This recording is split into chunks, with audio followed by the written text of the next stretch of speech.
Functioning slow అయిపోయి నేను 99.9 చనిపోయినా అనుకోండి. సో అందరూ కూడా మెంటల్గా ప్రిపేర్ అయి ఉన్నారన్నమాట. సో ఆ టైం నుంచి మేము చాలా నెంబర్ ఆఫ్ హాస్పిటల్స్ తిరిగాము. ఒక 6 నెలల్లో 5 లక్షల రూపాయలు మేము పెట్టుకోవడం జరిగింది. సో ప్రతి కార్పొరేట్ హాస్పిటల్లో కూడా మమ్మల్ని 2 నెలల్లో డయాలసిస్ రమ్మని చెప్పారు. సో మా సార్కున్న న్యూట్రిషన్ ఫుడ్ సప్లిమెంట్స్ నాలెడ్జ్ ద్వారా మేము వెస్టేజ్ ఫుడ్ సప్లిమెంట్స్ ద్వారా నాలెడ్జ్ తీసుకొని మా దగ్గర ఉన్న అవగాహనతోని నేను జనవరి 2024 23వ తారీఖు రోజు నా బర్త్డే మా అప్లయన్స్ రూపంలో వెస్టేజ్ ప్లాట్ఫామ్ మా దగ్గరికి రావడం జరిగింది. నా బర్త్డే రోజు వెస్టేజ్ ఫుడ్ సప్లిమెంట్స్ తోని నేను పునర్జన్మ పొందాను.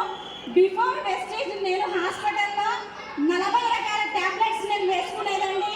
సో వెస్టేజ్లకు రావడంతో 25 రకాల క్యాప్సిల్స్ నేను తీసుకున్నాను. సో 3 నెలలు జనవరి ఫిబ్రవరి మార్చ్ నేను వెస్టేజ్ ఫుడ్ సప్లిమెంట్స్ వాడడం స్టార్ట్ చేశాను. ఏదైతే 3 నెలలకి నన్ను డయాలసిస్ రమ్మని చెప్పారో అదే డాక్టర్ నా రిపోర్ట్స్ చూసి షాక్ అయ్యారు. నా సీరం క్రియాటిన్ లెవెల్స్ అనేది సో టైం లేదు, నా సీరం క్రియాటిన్ లెవెల్స్ అనేది 2.1 ఉండేది. సో 2.1 నుంచి వెస్టేజ్ ఫుడ్ సప్లిమెంట్స్ వాడడం ద్వారా నేను 1.0కి రావడం జరిగింది. సో నేను చనిపోయినా అనుకొని ఒక సోఫాలో పడుకొని ఉంటే మా వాళ్ళు ఊపిరి ఎప్పుడైపోతే అప్పుడు కింద ఎదగమన్న సిచ్యువేషన్ ఉండే. సో ఇంగ్లీష్ మెడిసిన్ చేసుకొని నేను వాష్రూమ్ కూడా నడవలేని పరిస్థితి ఉండే నాది. సో అటువంటి సిచ్యువేషన్లో నేను వెస్టేజ్లో ఉన్నటువంటి ఒక 22 రకాల ఫుడ్ సప్లిమెంట్స్ స్టిల్ యూజ్ చేస్తూ ఉన్నాను.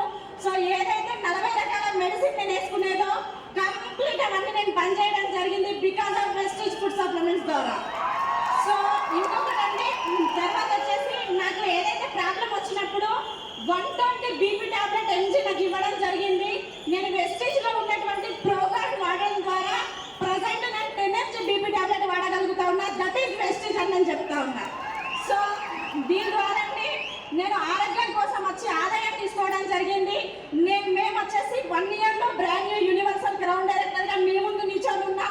లాస్ట్ ఎవాల్యూకి నేను వచ్చినప్పుడు ఒక సిల్వర్ డైరెక్టర్గా లాస్ట్ చైర్లో కూర్చొని ఉన్నా.